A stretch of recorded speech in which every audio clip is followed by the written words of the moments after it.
Coming up on this episode of Crime Family. It's no disguise. It's no disguise. It makes no sense. It doesn't fit. If it doesn't fit, you must acquit. So the trial was a real-life soap opera that was playing out for the world to see, with a high-profile celebrity at the center of it all. The accusation was that the LAPD planted key evidence in order to frame OJ for the murders.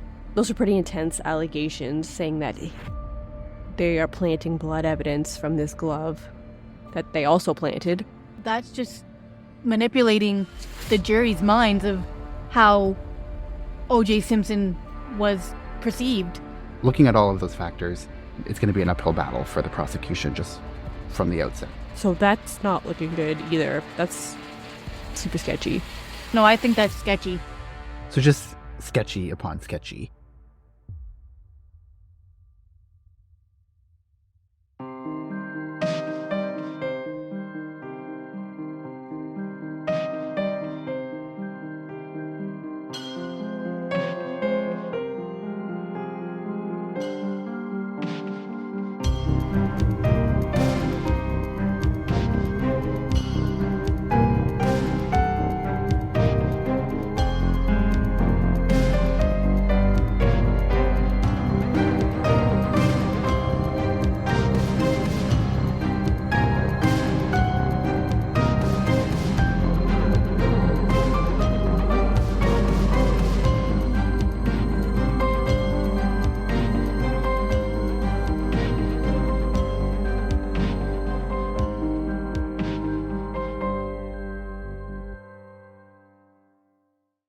Hello, everyone. Welcome back to Crime Family. I'm AJ, and I'm here with Stephanie and Katie, and this is part 3 of our OJ Simpson case overview or breakdown. So if you've listened to the first 2 parts, then you'll know that we are covering the OJ Simpson case in depth, and so far we've kind of gotten up to the trial. So, we talked about OJ's early life and his career, and also, the murders and the crime scene. And then, what happened in the first few days after the murders took place, which involved the Bronco chase and some of the evidence that was piling up against OJ. So definitely go listen to those first 2 parts if you haven't. This episode is going to be focused on, the trial and the important pieces of the trial. Also, just keep in mind that the trial for this case went on for 11 months when it happened. So there's a lot to go over. So we're not actually going to cover, of course, every little detail that there is. So we're just going to kind of give you the overview and the main important pieces that there are to talk about. So even though we're going to talk about the trial in this episode, I actually want to start out and give a little bit of information on something that's not related to OJ, or actually not even about this trial at all, but just important information and context, because it's really going to help to understand sort of what goes on later in the trial. Only a few short years before the Nicole Brown and Ron Goldman murders was another case that happened in the Los Angeles area, and that was the Rodney King versus the LAPD case and trial that took place in 1992. So the events in question for that case actually took place on March 3rd of 1991. Rodney King was a 25-year-old black man, and he was the victim of severe police brutality at the hands of a few LAPD officers. So how it happened was Rodney was driving intoxicated on the freeway, and I think he had a couple of other people in the car. And as a result of this, he refused to pull over for the police. So he started to speed away, and a police chase ensued. After an 8-mile police chase, all vehicles eventually came to a stop, and Rodney, who was unarmed, ended up being severely beaten by the officers during his arrest. He had, been tased, and there was a stun gun, and he had been physically assaulted and punched, and just really, really terrible assault, which was far above and beyond, just arresting him. It was, of course, overkill. And the beating by these police officers was filmed by a local resident from their balcony.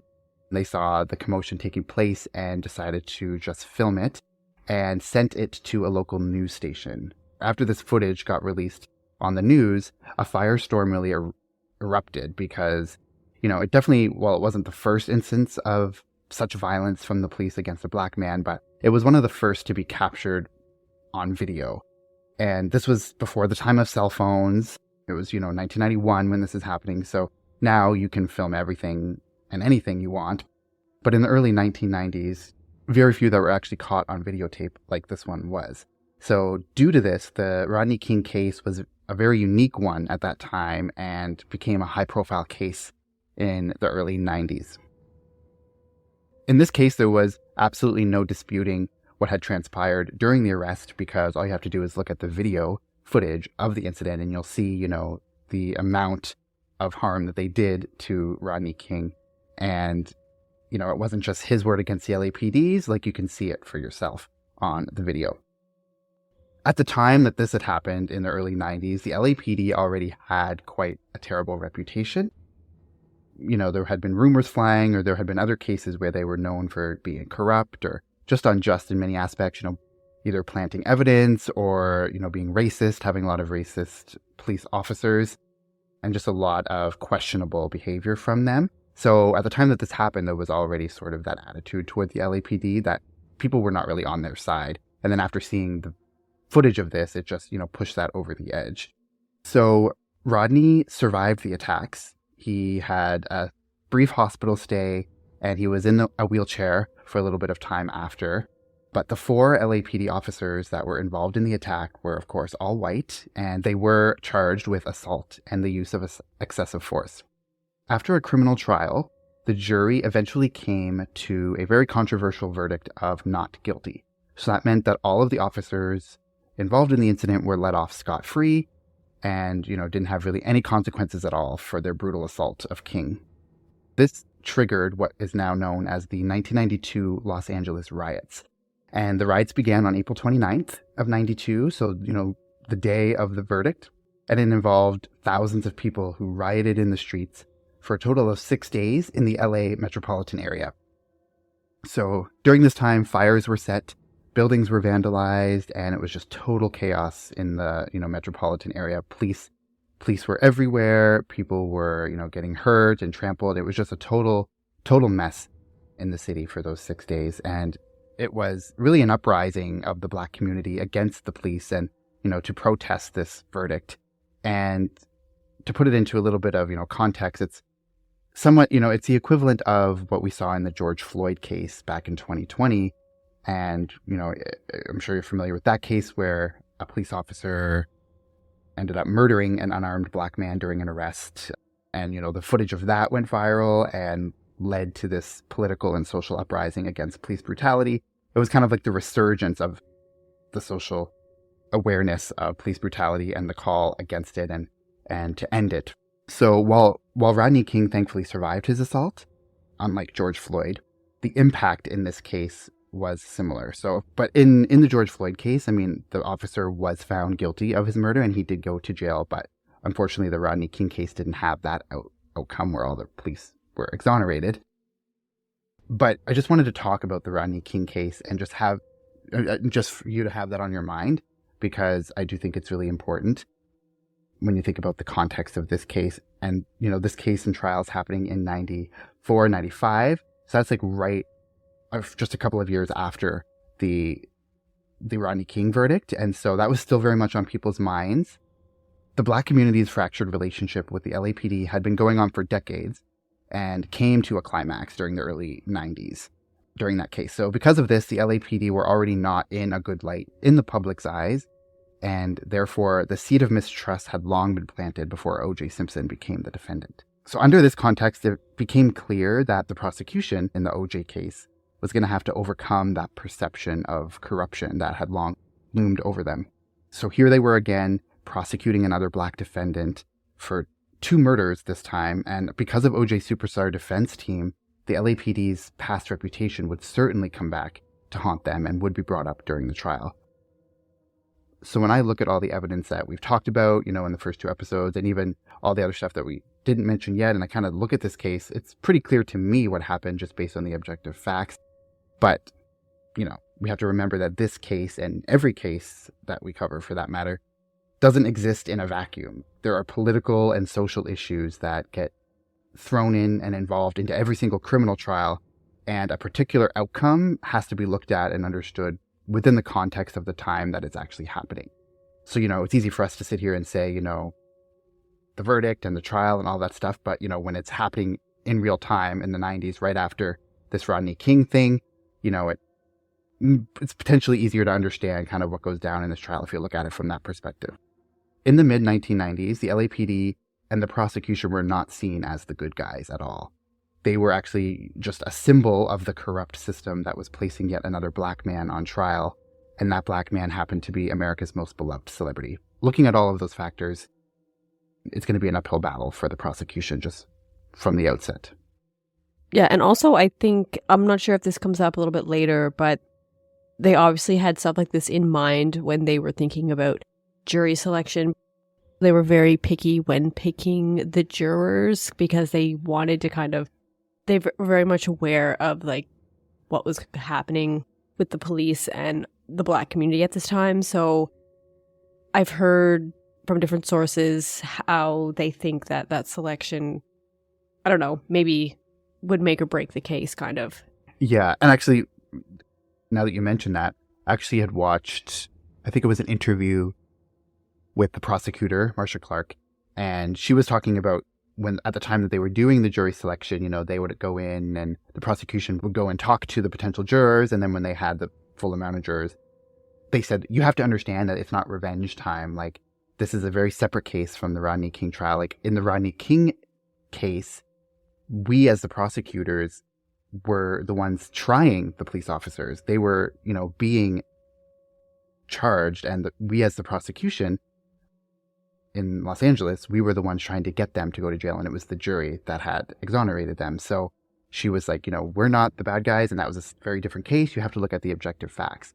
And then apparently it got back to her and the team that someone on the jury said, no, it is revenge time. Like, they had made that comment to one of the other jurors, and instead of having that juror booted, I think she explained, like, they had to call that juror into chambers, I guess, and they had to talk about it. And she, of course, denied it. So they didn't end up booting her from the jury. Like, she was able to stay on the jury, or they were able to stay on the jury. I'm not sure if it was a man or a woman, but that kind of goes to show you that, like, some of the jurors, or at least this one juror, had in her mind very clearly that it was revenge time for Rodney King or for the black community in general. So, geez, you think they would have got booted off the jury without a question for a comment like that? Whether it was true or not, I'd be like, yeah, you got to go. Yeah, because I think like probably one of the other jurors reported it to the judge, and then they would have to, of course, question that juror. I don't think they could just boot you without at least questioning you, and then she probably denied it, which if they deny it, then, what can you do? You kind of just have to go take, it's her word against the other person's word, right? So just like a sticky situation, and definitely. They should have just canned her. You don't want people like that who might waver a decision or something like that. Yeah. And we all know that like a jury has to come to a unanimous decision. So if you have one jury member from the outset saying like, no, it's revenge time, then no matter what, they're probably going to be very unlikely to, even if all other 11 jurors were saying he was guilty, it's going to be very unlikely that she's going to want to go in that route if this is what she's saying from the outset. So was the jury like I can't remember, was it all just like African American, or was it like a mixture of? I know that the majority was black women, I think, and they kind of consciously did that because the defense felt that black women would be the most like level-headed or most sympathetic towards OJ's case, I guess. So it ended up being mostly black women, if I'm not mistaken. Yeah, I think that's right. It was definitely like mixed race. There were white people, there were probably Hispanics, there were like black people. So I think it wasn't mixed. I don't think it was evenly split. But I think also going to the black women thing, I think maybe in there might have been a little bit of resentment because, Nicole was a white woman. And so I think the defense thought that there might have been resentment towards Nicole because OJ had married someone who wasn't black. I think that gets brought up. I don't know if it's in the documentary I watched, but there was sort of that air around like there could have been some resentment towards the victim in this case, which is like crazy to think that you would even be thinking that if they're the victim of a violent crime. But maybe the defense was like hoping that these people would think that. Like you have to go through a screening process, right, to be on the jury, right? Yeah. Oh yeah. Well, you get I think you get called in for jury duty, and then you get asked questions. Because you have to find people that don't know anything about the case at all, or people that obviously aren't going to be biased one way or the other. You're not allowed to know anything about a case when you go to jury, right? You have to be completely clean slate. Yeah, but I think in this case it was kind of impossible to find people that didn't know anything about it, right? Because that Bronco chase was all over the news, so they'd have to go to Yeah, then they say 90 million people watched it. 95 million, yeah. So it would have been impossible to find people that didn't know about it. And even if you didn't know about the specifics of the case, you still at least probably knew who OJ was, and you were probably a fan of him and liked him. Yeah, exactly. And also, that since we're talking about the jury, also in some of my research, I heard that they didn't find this out till later, but one of the jury members was actually a member of the Black Panthers, which was a black rights group back then, or maybe still is. They interview him in the documentary. Oh, one of the documentaries? Okay, yeah. So they didn't know that, obviously, when they picked this guy, but he was very much never going to go against OJ, because he was all for black power and things. So obviously they don't feel like they screened them very well or didn't do a good enough background check, but yeah, it's in that documentary. It's OJ Innocent or whatever. They do a brief interview with him and ask him his side, I guess, what he thought about it. So it's just interesting to hear when the interview I watched with Marsha Clark, when she was trying to make the point of we tried to prosecute the officers in the Rodney King case and we lost, so don't hold it against us, that result. Which is a good point, because, when I was talking about it, it's they really, prosecution works for, or, there's the state and the prosecutor are trying to prosecute, obviously. But you know what I mean? So I guess it was a good point that she brought up of we were the ones that were trying to get these officers to go to jail, and then we lost that. But obviously people still held resentment. Okay, so before we get into the actual trial, I just want to bring up just another point that F. Lee Bailey made, who was, again, one of OJ's defense attorneys. He states that he feels that the trial should have never even proceeded past the pretrial. And so the pretrial is just the preliminary trial with just the judge, and then there's the both sides, so the defense and the prosecution are both presenting evidence and witnesses, and that's when the judge decides if there's sufficient evidence to take the case to a full trial with a jury.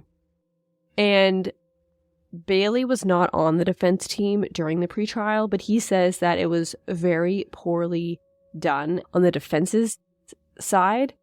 And so he says basically because of that, the pre-trial judge deemed that it was necessary for a full trial. On July 22nd, 1994, OJ entered his plea as, quote, absolutely 100% not guilty. And so this brings me to a couple more of those pillars of innocence that Bailey talks about, just to kind of put another perspective on why he feels OJ is innocent. So in his book, he suggests that OJ really had no motive to kill Nicole. He says that OJ had a girlfriend at the time and he was not concerned with Nicole anymore. He apparently tried to make plans with his girlfriend that night, but that fell through. And then he made plans with Cato, or they went to McDonald's that evening. So his point was, why give yourself so little time to commit this crime if you were planning on doing it? Basically, if you're going to plan on doing these murders, why go out to McDonald's till 9:30 at night when you had to catch a flight in a couple hours? Also, he says there's nothing that seemed to provoke OJ to go from completely fine to enraged about Nicole. And so there was nothing that motivated him that night to commit the murders. And I guess to me, I feel like this is a little bit weak evidence. We heard in that 911 call from Nicole, we could hear OJ in the background how enraged he was after he stormed into Nicole's home. And so, what provoked him that night? It could have just been something as simple as he saw her with somebody, something triggered in his mind that made him just drive over there, be super mad with her about something. So, we really don't know what was going on in his mind. Maybe he just drove by her house and something flashed in his mind and triggered him enough to be super mad in that moment. The last pillar of innocence that I'm going to talk about is he calls the shadow pillar. And so this is the circumstantial evidence surrounding the case. For example, that glove that was found on OJ's property. So there was more than one possible way it could have gotten there. We know that OJ could have dropped it there after he committed the murders. Someone else who committed the murders could have put it there to try and frame OJ. And then another option is that detective who found it could have placed it there to try and frame OJ as well. So when this type of circumstantial evidence is present during a trial, the judge must tell the jury if a proven fact supports two different inferences, one of which points towards guilt and one which does not, you must vote not guilty. And so this is where reasonable doubt comes in, right? Because, I mean, if there's two possible scenarios, one where if it's true he did it, and one, where he didn't do it, that makes sense, because that's where reasonable doubt comes in. And, I mean, I can agree with this if the glove was the only solid piece of evidence that they had. And so, yeah, there's a reasonable doubt there for sure, but of course there's tons more. And so, of course, as we know, the trial did go forward. And as we said, it was known as the trial of the century. All right, so we're officially at the time of the trial now, and it's on January 24th, 1995, when the trial officially begins, and that's only 7 months after the murders took place. And so a murder case of this magnitude would usually take years to prepare, due to the amount of evidence that they have to gather, both sides have to gather, and, the amount of witnesses that they have to call to testify. So it's a very high-profile case, so, it takes a long time, but it was really only 7 months. And I think this is because OJ did not waive his right to a speedy trial, because normally everyone's entitled to a speedy trial, so you can either waive that or not. But OJ, I guess, wanted a speedy trial, so that meant that the defense and the prosecution had to sort of work overtime, getting both of their cases ready to go by the January start date. And maybe this was also a strategy by the defense too. They wanted the prosecution to have less time, maybe, to prepare their case. I'm not really sure, but for whatever reason, the case or the trial starts just 7 months after the murders. Judge Lance Ito was the judge that was presiding over the court, and the entirety of the court proceedings from day one are captured and broadcast live on TV for the world to see. And prior to this, there wasn't really a 24-hour news cycle, and court TV wasn't really a thing. But, here it was, court TV was, a 24-hour news station that was broadcasting this case at all times. So this trial really gave birth to that idea of court TV and maybe even the whole notion of the true crime genre and the obsession with, cases like this. The whole world was watching this trial play out, and so OJ, along with all of the key players that were in this case, the lawyers on both sides of the courtrooms and all of the people involved, really became household names. In the year 1995, everybody knew the names Johnny Cochran, who was OJ's defense attorney, one of them. They also knew, Marcia Clark, Chris Darden, those are two of the prosecutors, and people like Cato Kalin, Al Cowlings, Mark Fuhrman, and even Faye Resnick, people knew. So Faye Resnick, she's not really super relevant to this case, but I just want to provide this example to kind of give you an idea of how crazy this had all gotten. So Faye Resnick was one of Nicole Brown's closest friends. And during the time that the trial was happening, she became tabloid fodder because she had a highly publicized drug addiction, and she ended up having a stay in rehab close around the time that the murders took place. And she lived with Nicole for a few months, I think after she had gotten out of rehab. And so she kind of got thrown into everything because either, I don't know if it was the defense who was saying it, but there was rumors out there that, the killer could have been a drug dealer who was, looking for Faye at the house that night and then just killed Nicole and Ron when things got violent or they didn't find Faye or whatever. So it's just things like that just get thrown in there, and the tabloids are all over it. And there's interviews I saw that Faye Resnick, she was on Larry King talking about the case and her relationship with Nicole. So just goes to show you that all of these people are coming out of the woodwork and everything is getting thrown out there, which is a good thing the jury is sequestered, because you really couldn't make your way through all of this shit that's getting spewed on the TV, because half of it's just tabloid garbage. So the trial was a real life soap opera that was playing out for the world to see, with a high profile celebrity at the center of it all. So one of the biggest moments of the trial occurred when LAPD officer Mark Fuhrman took the stand. And so as we talked about in the previous parts, he was the police officer who was at OJ's Rockingham estate in the early morning hours of June 13th, and he was the officer who found the brown glove on OJ's property. So because of this, his testimony was critical to the case. So the defense's strategy throughout all of this was to try and discredit the evidence that was found by not only Fuhrman, but by everyone else that was involved in the investigation. I think the prosecution had so much evidence, physical and DNA evidence, that their number one goal was to just, if they could, throw doubt about the legitimacy of that evidence and the people involved, then it could really throw the prosecution's case off. So the accusation, Katie talked a little bit about before, but the accusation was that the LAPD planted key evidence in order to frame OJ for the murders, for whatever reason. And the defense claimed that the blood that was inside and on OJ's Ford Bronco was planted by officers, and that the glove was planted at OJ's place to create that connection between the crime scene and OJ. And so with the context of the Rodney King trial already outlined, the defense really had to pin these key detectives in the case as being complicit with the toxicity that surrounded the LAPD at that time, and to put doubt into the jurors' minds about the LAPD during the investigation. And if they were able to discredit a key witness and show him to be a liar in court, then his credibility would be completely destroyed, and therefore doubt about anything that he had to do within this case would also be put into the jury's mind. So Mark Fuhrman had testified early in the trial, and he had, when, being cross-examined or questioned, had denied ever using a racial slur to describe a black person during his career. But upon cross-examination by the defense, there were actual audio recordings of Mark Fuhrman himself using the N-word several times. And these recordings were played in court.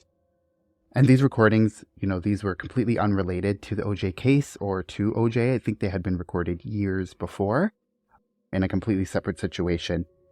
But it did show that, he lied when he said that he had never used those words. And so during the course of this one cross-examination, the defense attorney, F. Lee Bailey, who's the one that wrote that book that Katie's been talking a lot about. So this one cross-examination was able to show Fuhrman as not only a despicable person and a total racist who used the N-word to describe black people several times. And it was several times on the tape. But this showed him, besides all that, to be a liar in the courtroom. And this discredited his entire testimony. So, is it possible for a racist LAPD cop to plant evidence at OJ's place of residence in order to frame him? That's absolutely a possibility. We can't rule it out completely. So even though the prosecution had several more compelling pieces of evidence to present, it didn't really do much to convince the jury that Mark Fuhrman was anything but a crooked cop or a racist. And so the prosecution was going to really need to work overtime to overcome that obstacle. And they were going to need, a ton of undisputable evidence against OJ that had nothing to do with Mark Fuhrman. So this was, of course, a major blow to the prosecution's case. So in the interviews that I've watched with lead prosecutor Marcia Clark, so she actually did an interview on the Wendy Williams show in 2016. And in this interview, one of the questions that comes up is Marcia Clark is asked if she regretted putting Mark Fuhrman on the stand. Because it's kind of been widely described as this is one of the major moments where the prosecution, lost the case. From her perspective, she kind of explains it that, the prosecution really had no choice but to put him on the stand because of the simple fact that he was the one who found the glove at Rockingham. So therefore, if they don't have him testify, then, the other cops that are involved in this investigation are going to be called to testify, and they're going to be on the stand, and they're going to be asked the question, did you find the glove? And then they're going to have to say, no, they didn't. And so, they would be asked, well, who did find the glove? And then they would have to say that it was Mark Fuhrman. And then the question would be, well, why isn't he here? Why didn't the prosecution call him? What is it that they're hiding? Why don't they want him to testify? So in the prosecution's mind, it was kind of like, we have to just bring him to the stand because it's going to come up anyway, and we don't want it to make it look shady that we're hiding stuff from the jury. And that would just make them distrust us completely. So they really had no choice, and it was like an impossible situation. I don't think they were aware of the audio tapes that were going to be played or that the extent of them. So that was still a surprise to them, but they kind of in an impossible situation, if you think about it that way. Like in their minds, it was going to come to that no matter what. So they thought that they just had to bring him on the stand and, do their best to overcome that obstacle regardless. And, they still felt that they had a really strong case with all the other pieces of evidence they had. So that was just something that they were going to have to deal with. It just blows my mind that he thought he could get away with, like, lying to the court about him not being a racist and not saying those things. Well, he probably didn't know those tapes existed either, or that they were going to come up. No, but he's a cop, though, so you think he'd be smarter than that. And I also think, too, it's like, both things can be true. Like, Mark Fuhrman can be a racist and a terrible person and a crooked cop, and OJ can also be guilty of the murders. Like, they're not mutually exclusive things. So just because he's proved to be a racist doesn't mean that OJ still didn't do it. So I think that's also something that's important to mention too. But I guess, once that doubt's in the jury's mind, they can't really overcome that very easily. Yeah, and there's even some that say that they think OJ was guilty and that evidence was planted just to make sure that he was convicted. And it wasn't so like they were trying to frame an innocent man. It was like they were trying to just make sure that OJ was convicted with this crime. And so that's kind of where I'm going to go into some of this DNA evidence that was presented and didn't make it to the trial. This is also from, the defense's point of view. And some of this stuff has like come out as maybe conspiracy theory. And so just kind of take that as it is. Just have that in mind when I go through some of this stuff.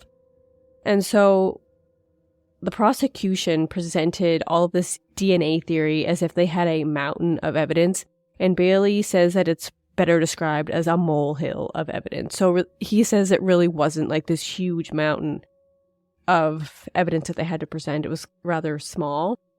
And so he goes into detail about some of the mishandling of the DNA. So I'll sum it up here.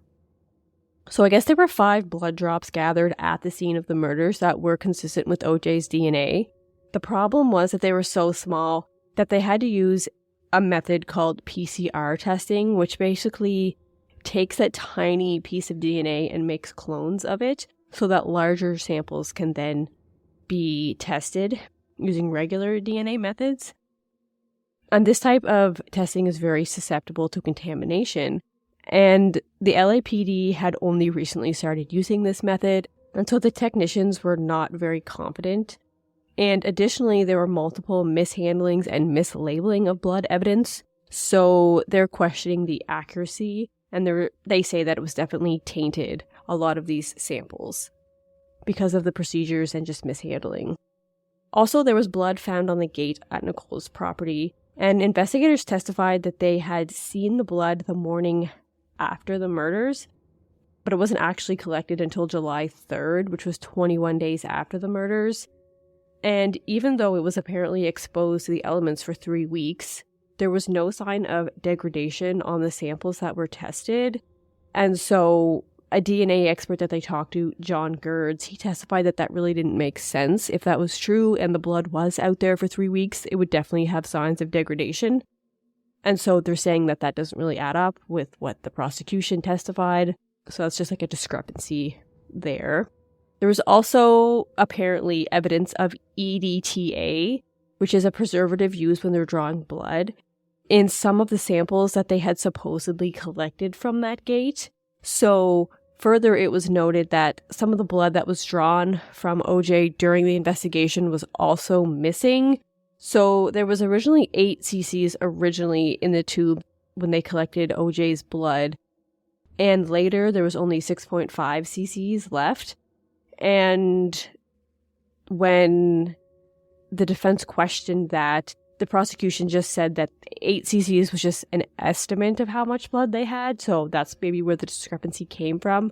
But what the defense, I think, is trying to get at here is that some of that blood was taken from OJ's actual sample that he submitted and had that preservative in it, and that is what they put in certain places to make it look like OJ's blood was all over the place. This gives me like Making a Murderer vibes, because the police in that documentary were accused of doing that same thing. I don't know if anything ever came out about whether that missing blood was ever accounted for, whether it was just a mistake, whether there actually was EDTA found, but this is what the defense presented.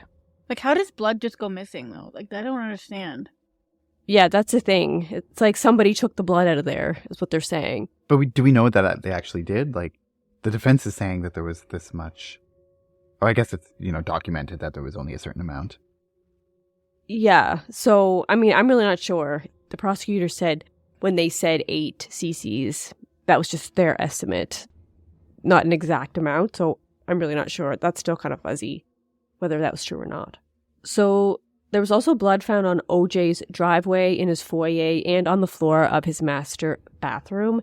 And the defense says that OJ had a cut from a golf injury that day, so it makes sense that his blood would be all over the place and he's just kind of bleeding in his own house. Was it the cut on his hand? Yeah, I think that's what they're talking about, but I don't know for sure. So doesn't that go against what they said? Because the whole argument was that he cut his hand in Chicago. Yeah. But remember, there was also that instance where he told one of his friends that he had been chipping golf balls, and that's where he cut his hand. So I guess if that's the golf injury, that lines up. But now they're admitting that there was a cut that he had.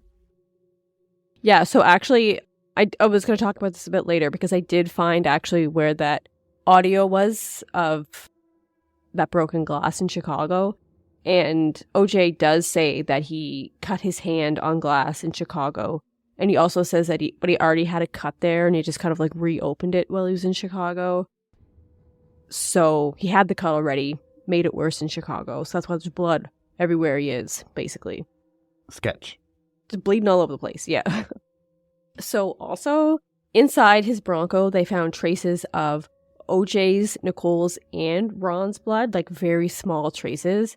And Bailey suggests that this was the work of Fuhrman, who was alone searching the property for 15 minutes. And he suggests that they use the DNA from the glove to contaminate the Bronco before planting it on the property.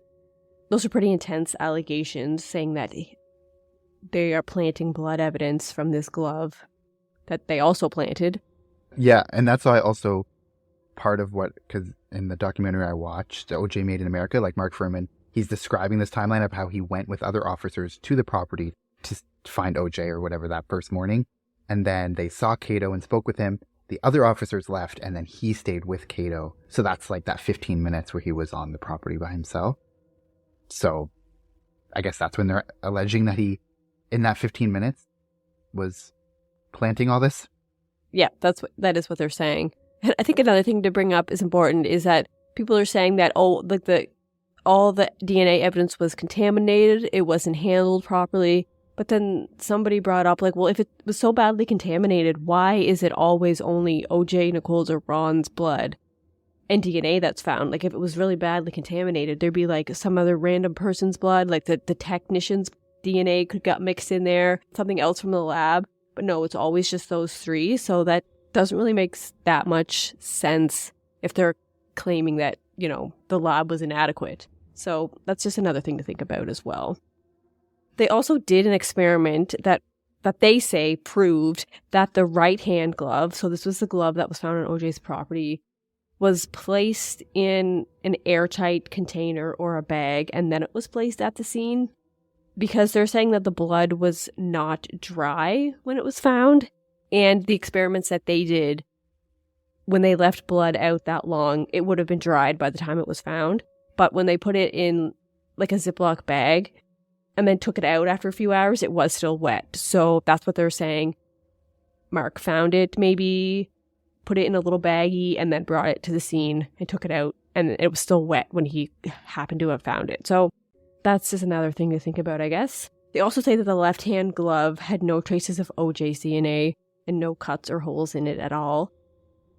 Also, a sock was found in OJ's house that had Nicole's blood on it, and police photos and videos had inconsistent timestamps about when the sock was discovered. So they're saying in some videos, like the initial videos of the crime scene, they're saying that the sock wasn't there, but then there was pictures that were taken, and then the sock is there. So they're saying, well, why wasn't it there to start with, and then happened to be there later? Also, police claimed in September that the sock had Nicole's blood on it, yet it wasn't even sent to the lab until November. So how could they have known that? A lot of this is considered to be part of a conspiracy theory now that the cops, particularly Fuhrman, planted the evidence to frame OJ. However, when he was asked under oath if he had tampered with any of the evidence for this case, he pled the fifth, which is not having to answer, not having to say no, which would have, you perjure yourself, but then not having to straight up admit it. So pleading the fifth is kind of like not wanting to actually tell the truth. So that's kind of sketchy. Is that Mark Fuhrman? Yeah. The fifth? Oh. Sketchy. Yeah, he was pleading the fifth for a lot of things, and that was one of the questions that came up, and he pled the fifth for that one as well. So, I don't know. Why not just say no if you actually didn't, right? So, yeah, and so I brought this up before, like in the last episode, we talked about OJ cutting himself on the glass. This audio was brought up in the Dateline podcast in their episode called The People versus OJ Simpson, What the Jury Never Heard. And so it had a snippet of OJ's interview with police, and he talks about cutting himself in Chicago. So when he's asked how he did in Chicago, he says, quote, "I broke the glass. One of you guys had just called me and I was in the bathroom and I just kind of went bonkers for a little bit," end quote. And then they ask, "Is that how you cut it?" And then he says, quote, "It was there before, but I think I just opened it again. I'm not sure," end quote. So that's where the blood and the cut on his finger apparently ties into all this. So just sketchy upon sketchy, to say the least. Like, I don't know why is this cut thing so important? Like, well, because if people he cut themselves all the time. Well, no, but like it depends. Like, why would he have a cut on his finger? Like, it just makes it look bad. Like, if he was the murderer, I guess, but like, to me, it wasn't really, when I watched it wasn't really relevant to me. Like, people cut their hands all the time, like. Yeah, but if people are saying that he didn't have it the day before the murder, and then after the murder he all of a sudden has it, and then he's like lying about when he got it, like, did he get it in Chicago? Or. I guess. But sometimes you cut yourself and you don't even remember how you did it. Yeah, but in the last episode too, he gave like 3 different answers. Like, one of his friends, he said he was chipping golf balls. Then the other one, he said he was getting his cell phone out of the Bronco, and he cut it, and then he said it was the glass. So, like, which is it? He cut it 3 times in the same spot? Like, that's sketchy. And also, I think because they had found his blood on the door by the handle of his Bronco that night of the murders. And so they're thinking that he cut himself while he was fighting with them at the scene and then got the blood all over his car that night because of that. Okay, well, that makes sense. But remember, like, because they found, Mark Fuhrman, or the officers, I guess, found the blood, or what looked like blood, on the door handle of the Bronco when they first went to OJ's place, like, a few hours after the murder. So there was blood at that point. But if he's saying that he didn't cut his hand until he went to Chicago, which was after that, then why would there be blood on the door handle then? You know what I mean? So, just sketchy.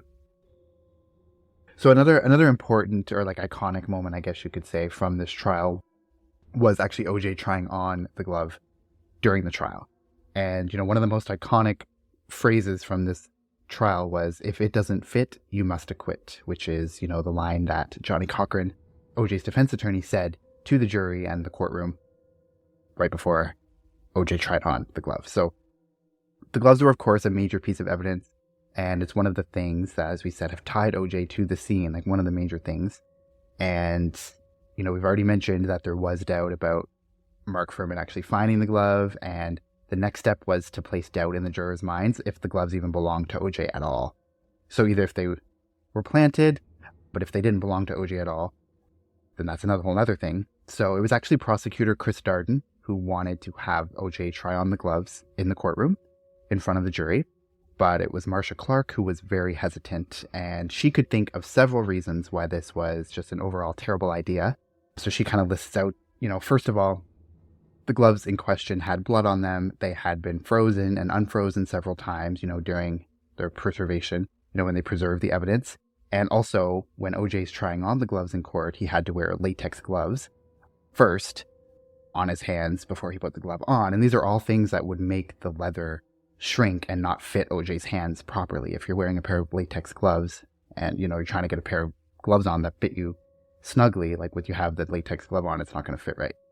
Also, OJ doesn't have any incentive to want to have them fit in court. So when he's there, you know, he's not going to be like, oh yes, I'm going to let me try very hard to get these gloves on. And also he's an actor, so he could make it seem very believable when the gloves don't fit. So just an overall disaster that was doomed from the beginning, basically. And, you know, Chris Darden kind of thought that if they didn't have OJ try on the gloves, then the defense was going to do it anyway. And so they couldn't really shy away from this moment in the courtroom. So much like with the whole Mark Fuhrman thing, like it was going to come up and they had to kind of confront it head on, or that's what he believed. However, Marcia's view was, you know, just let the defense have him try it on. And then when it inevitably doesn't fit, then they could just then pull out all the reasons as to why that I've already listed. So, but, you know, if they're the ones that kind of present this idea to the courtroom, or they're the ones that are kind of on board to have OJ try on the gloves, it looks very bad on them when it backfires and then the glove doesn't fit. And that's exactly what happened. So, you know, OJ puts on quite a performance. You know, looks like he's trying very hard to get it on, but apparently he bending his fingers or like bending his hand a certain way that's not going to allow a glove to go on very easily at all.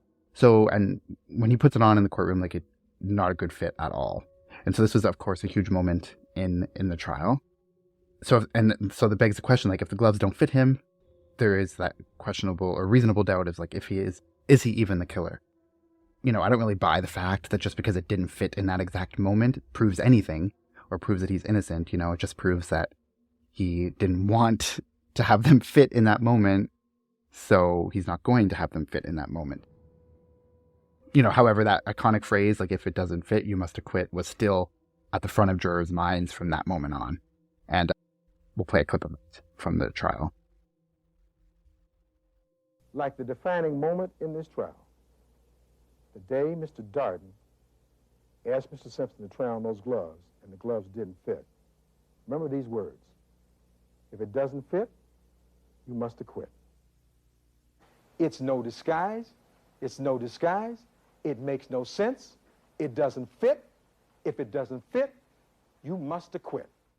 Maybe the leather gloves that he was wearing, maybe they were too small for him to begin with, and he just had them on. Yeah, maybe he thought about that the whole time. He's like, I'm going to buy gloves that don't fit. Yeah, like, do you know what I mean? Like, I'm not saying he did the crime. I'm just saying, like, if someone wants to, like, dupe the police, like, oh, I'm going to put these gloves on that don't really fit me. But I think it was also part of the trial that, like, these gloves, Nicole had bought them for OJ. Or, like, I think that came into the courtroom, or maybe this was in the other trial after this one, but... So it wasn't actually the actual pair of gloves that they were found at the crime scene? These were just different ones? No, it was, but those were that was the thing, was like they said that these were very similar to a pair that Nicole had bought OJ like a year or 2 years before. Like, this goes to show that, like, these are his gloves. Like, they didn't have proof that those were the exact gloves, but they're saying that Nicole bought him, like, these exact gloves. So they probably are the same ones, is what they're saying. Yeah, like, if the police are going to plant gloves at a crime scene and they just happen to be the exact kind that Nicole also bought him, like, suspicious. Also, what bothers me so much about these gloves is that they didn't do any DNA testing on the inside of the gloves. Like, if they would have just done that, got DNA from the inside, they'd be like, yeah, this is who wore them. But they, like, never did. Or they did, they just didn't test it, or there's no results out there. But, like, in that book that I read from the defense, like, he said apparently up until that point, they had never done DNA testing on those gloves. Which bothers the shit out of me. I didn't know that. Yeah. Well, you'd think that'd be a very important thing.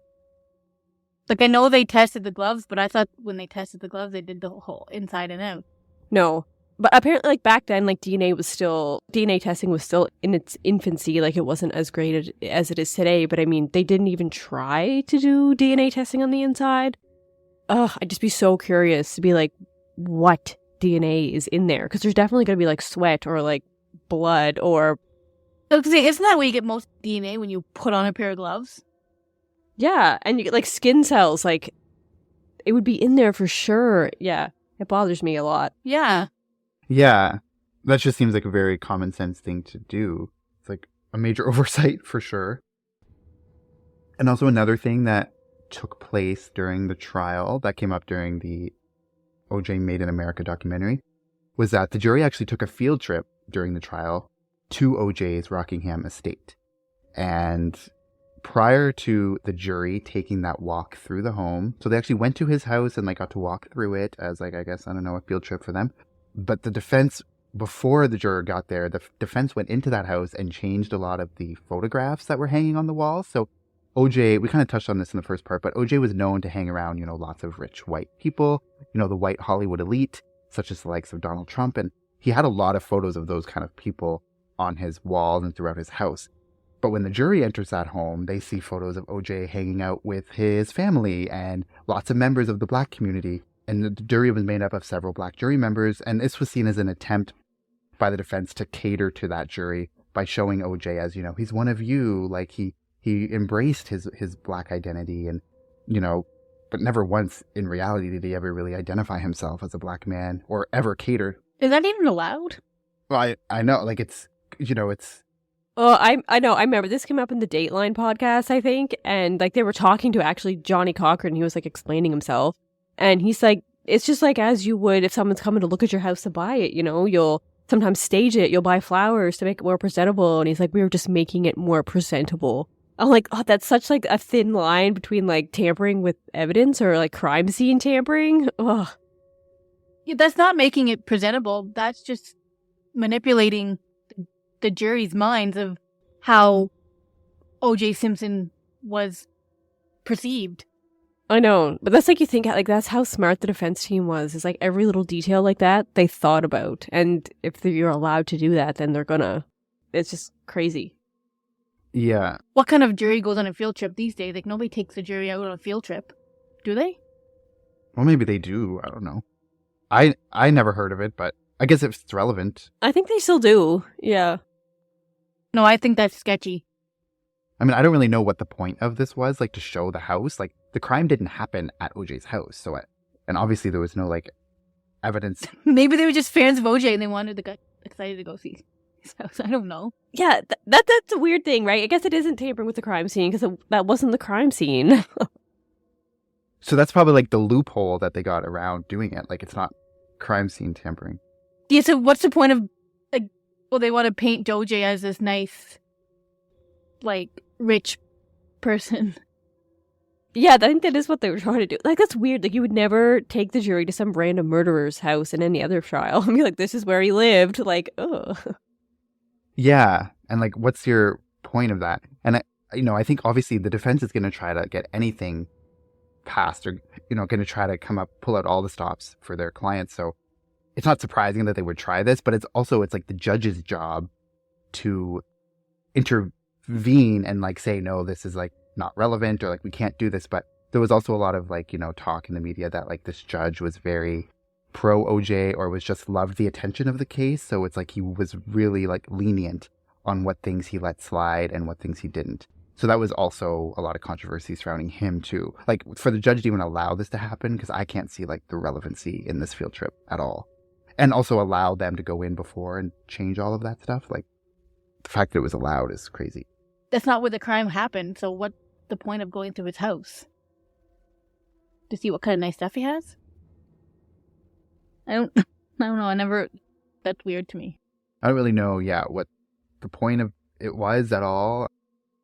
But obviously it's going to influence the jury, right? If they're seeing all these photos and, much different photos than are normally hanging on the wall. Like they're trying to make it seem like, they're trying to, appeal to the black members of the jury that are going to see him, hanging out with other black people and like embracing his culture when we all know that he really didn't do that. He was very closely associated with white America and the Hollywood elite. And, by the look of the photos on the wall, you would never know it. So just a crazy thing that even happened in the case. And also another thing that I wanted to touch on that came up in the trial, another sort of major piece of evidence or a major sort of part of it all was there was a size 12 boot print that was found at the crime scene that was determined to belong to a pair of Bruno Malley shoes. They were a limited edition known as the Lorenzo model. So that was the type of Bruno Malley shoe that they were. In fact, there were only 299 pairs of those shoes that were sold in the U.S. at the time of the murders, and only 9% of the population wore a size 12 shoe.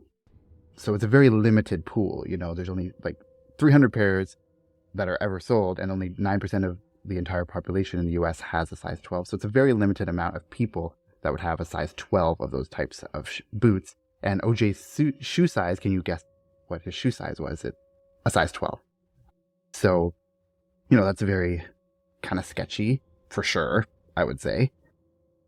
And so this was kind of something that came up in the trial, and there was never any proof that he actually had owned a pair of the shoes. He was quoted as saying, "I would never have a pair of those ugly ass shoes." And so there was never like anything definitive that says that he actually did own those type of shoes or whatever. But I think it was after the criminal trial was over with. There was actually a photo that came out that was taken in 93, I believe, of OJ at a Buffalo Bills game. And he was wearing those Bruno Malley shoes that were in question. So it didn't come out in the criminal trial that he had actually officially had those pair of shoes, but that was something that was at least in question during the criminal trial. It was also brought up that there was more than one set of shoe prints found at the scene, and some experts claim that there are two sets, while others say that those other marks that look like shoe prints were actually, one of them was an imprint of Ron's shirt on the ground, likely as he rolled over or rolled around during the attack. And so that was just his shirt print in blood. And also there were trowel marks made when the stepping stones were made. So, when there's like wet cement, you have like a trowel that goes over and it makes like these long kind of marks that sort of look like shoe prints, I guess, that had blood on them as well. And so two sets of prints were kind of ruled out by a lot of experts. So I think another important piece of evidence that didn't actually make it to the trial, a man named Skip Junis reported to Dateline in that same episode that I mentioned that on the night of the murders, he was at the airport picking up his wife at 11:30 p.m. and he says that he spots OJ pull up in his limo, and he said they had a very clear view, and so he could tell it was OJ. And he says that OJ had a little gym bag with him, and he just kind of unzipped it enough to get his hand in there. And then he starts emptying all the contents of that bag into the trash outside the airport before he rushes inside the airport. And Skip was willing to testify. He was a credible witness, but he was actually never called to the stand to testify during the trial. And of course, by the time the police found out this information, it was too late.